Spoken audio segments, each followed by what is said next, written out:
नमस्कार बच्चों, आप सभी का और एक बार हार्दिक स्वागत और अभिनंदन करता हूँ। अभी हम पहले भाषा ज्ञान कर लेते हैं।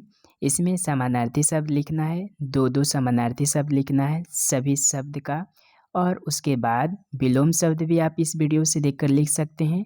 और उसके बाद अनिकार्थी शब्द भी, अनिकार्थी शब्द के साथ साथ आप उसको वाक्य में भी प्रयोग कर सकते हैं। तो चलिए पहले शुरू करते हैं। पहले हम कर लेते हैं यहाँ से, प्रत्येक के दो समानार्थी शब्द लिखना है। पहला है नर, नर यानी मानव और मनुष्य, ये दो समानार्थी शब्द। जीवन का होगा जिंदगी और प्राण, आप इससे ज़्यादा भी लिख सकते हैं। सर, शर यानी बाण, धनुष, धनुष भी लिख सकते हैं, बाण और धनु, धनु भी कहते हैं धनुष को। मृत्यु यानी महाकाल, मरण यानी मरना। उर यानी हृदय और दिल, दृग यानी नयन, नेत्र। विमल, विमल का है स्वच्छ और साफ। माँ यानी माता, जननी। अभी हम विलोम शब्द देखेंगे। विलोम शब्द है मृत्यु का जन्म, विमल का मल, विमल यानी स्वच्छ होता है, मल यानी गंदगी होता है। अटल का टल, बल का दुर्बल। मृत्यु, जन्म, विमल, मल, अटल, टल, बल, दुर्बल।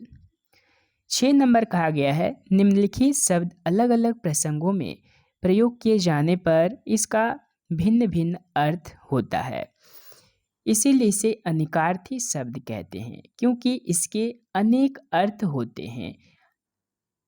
प्रयोग के आधार पे अर्थ बदल जाता है। तो जैसे उदाहरण दिया है कर का, तो कर के बहुत सारे अर्थ हैं, आप देख सकते हैं। कर का हाथ, सूंड, किरण और टैक्स कहते हैं। तो इसी तरह नीचे में जो दिया गया है इसका भी ऐसे ही लिखना है।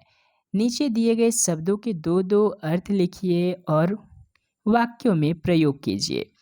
तो गुरु है, गुरु, गुरु का अनिकार्थी शब्द सिर्फ 2 लिखना है। तो गुरु का अनिकार्थी शब्द क्या है? श्रेष्ठ और भार। वाक्य में प्रयोग करते हैं, गुरु सबसे श्रेष्ठ होते हैं। फिर दूसरा है, गुरु के हाथ में ही देश का भार होता है। यानी आज के बच्चे कल के भविष्य जो हैं, उस बच्चों को संवारने का काम गुरु ही करते हैं। तो इसीलिए देश का भार उन्हीं के ऊपर है।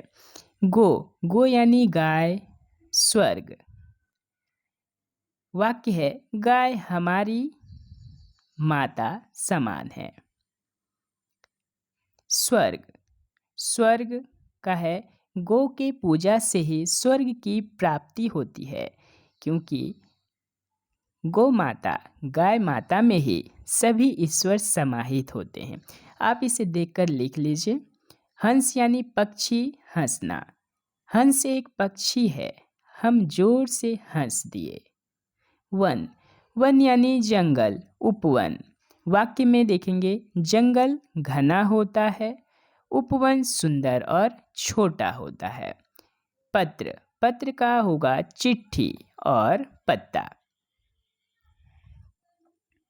बहुत दिनों के बाद गांव से चिट्ठी आई, गर्मियों में पत्ता सूख जाता है। तारा का होगा नक्षत्र और पुतली।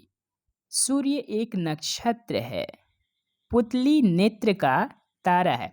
पुतली उसे कहते हैं जो कि हमारी आँख में काला कलर का जो गोल सा रहता है, उसे पुतली कहते हैं, उसी से हम देखते हैं, इसीलिए नेत्र का तारा कहते हैं, जिससे हम सारी दुनिया को देखते हैं। धन यानी संपत्ति, मूल्य। स्वास्थ्य ही सबसे बड़ा संपत्ति है। सच में मूल्य, समय का मूल्य कोई चुका नहीं पाता। तो ये रहा आपका, ये आप यहाँ से देखकर लिख सकते हैं। और जो भी बचा प्रश्न उत्तर मैं आप सभी को अगले वीडियो में ज़रूर लिख करके दूंगा, आप वहाँ से लिख सकते हैं आसान से। आप सभी कमेंट्स करके ज़रूर बताएं कि आप सभी को कैसा लगा। अगर आप मेरे चैनल पर नए हैं तो सब्सक्राइब ज़रूर करें। बहुत बहुत धन्यवाद और शुक्रिया। नमस्कार।